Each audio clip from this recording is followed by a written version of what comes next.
All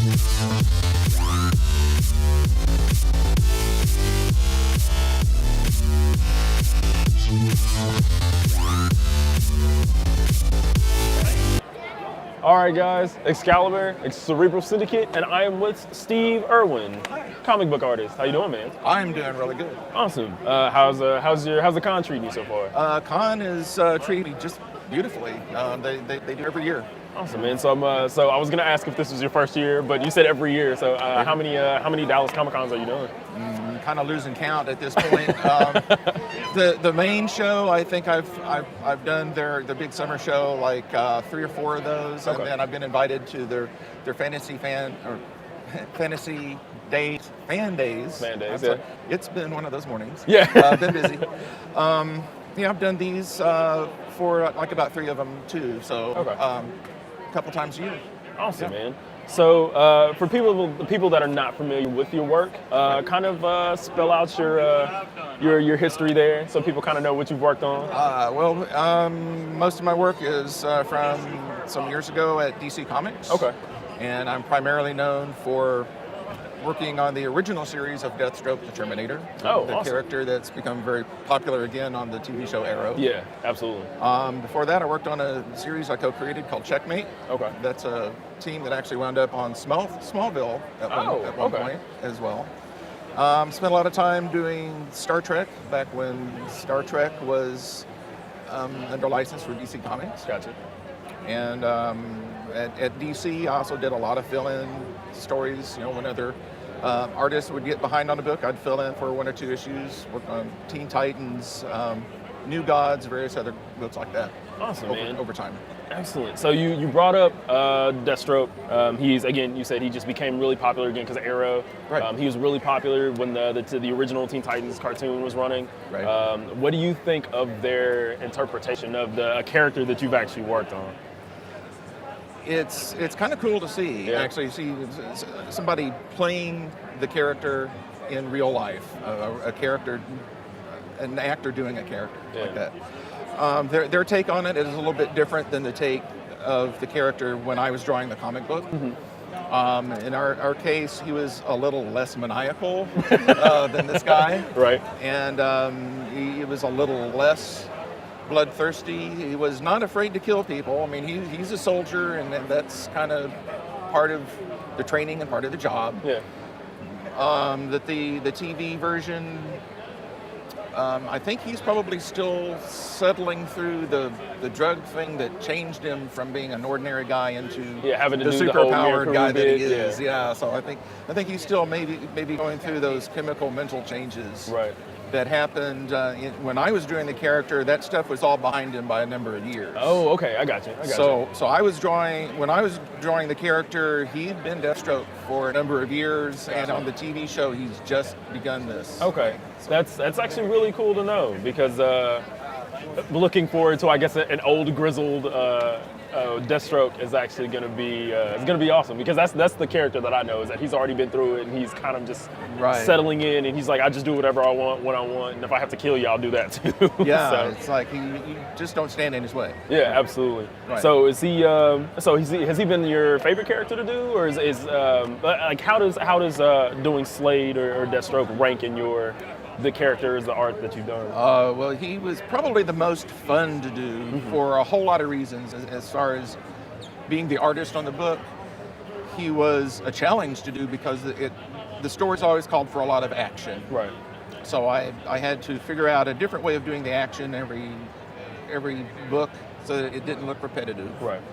And the blessing part of the book was I was working with a writer who not only created the character in the first place, so he knew what he was doing with the character, but he has a good sense of storytelling. Right. And he liked the international aspect of Slade Wilson. So I was never stuck drawing the same city issue after issue after issue. Every storyline took place someplace else. Right.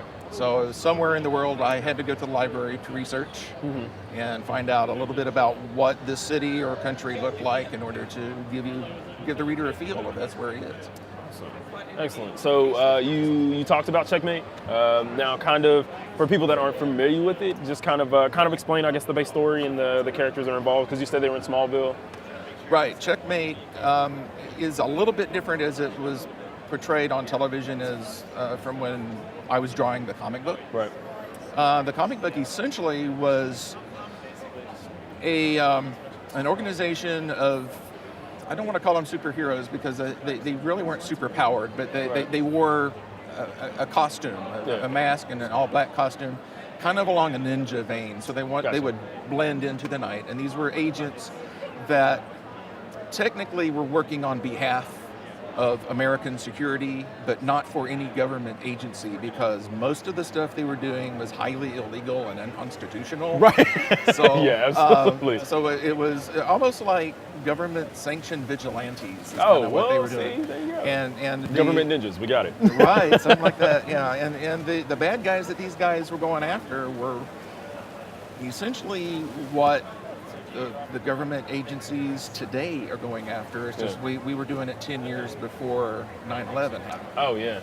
Wow. And so the bad guys that our guys were going after were terrorists, people that were looking to blow up things in America. You know, bring down. Our first storyline was they were going to try to bring down the Sears Tower in South Chicago. Oh, see, there you go. Way ahead of the curve. We were ahead of things there, yeah. And this was a subterfuge kind of organization that they knew in order to get some of these guys, before they could do this kind of damage, they couldn't go through due process, that kind of thing. So that's kind of what that angle was with our series at that time. Okay. In the TV version, it's a little bit along the same lines, except they seem to, at least in the case of Smallville, they were looking to keep the superpowered people under control. Gotcha. So that they didn't get a hand. Gotcha. So I know they just actually recently rebooted Deathstroke, like he has another like comic, and then I've as far as I can remember, Checkmate hasn't really been around for a while. As far as that goes, would you ever like to work on either of those series again? Would you like to see them, like, especially with Checkmate, would you like to see that kind of come back in some kind of capacity? Well, they actually did a Checkmate series a couple of years ago, which I think lasted about a year or something, and I'm not real sure what the angle of that story was, what that team was doing. It kind of came and went before it got to my notice, but I did see that it was there. I would love to work on Checkmate again and kind of do what we did before, but do it with a modern day kind of slant to it. And let's see what kind of bad guys that they would go after. Oh yeah, I just think that would be cool, especially if you modernized it and cleaned it up a bit. Yeah, so I think that'd be awesome. Cool. Anything you're working on now we can plug for you on the interwebs? Oh yeah. I recently completed the first ever Robert Heinlein graphic novel adaptation. Wow. Okay. Citizen of the Galaxy. Awesome. Yeah. Well, see the poster back there. Yeah. Back there. Yeah. Promoting that. And that actually, the backstory on that, it started as a Kickstarter campaign. Oh, Kickstarter is great for everything now. Right. And the backstory of that actually is that the company that publishes Heinlein's books, that retain the rights to do his books, that they've not been doing graphic novels. Yeah. And a couple of the employees of the company have been trying to press the idea of, graphic novels is a good way of getting Heinlein's books out into a younger marketplace.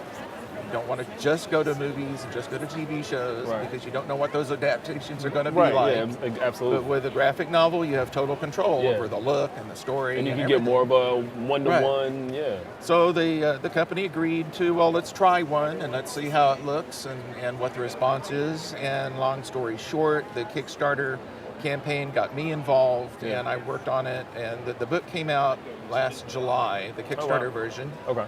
And so all of the Kickstarter people got their prizes as were supposed to come out of it.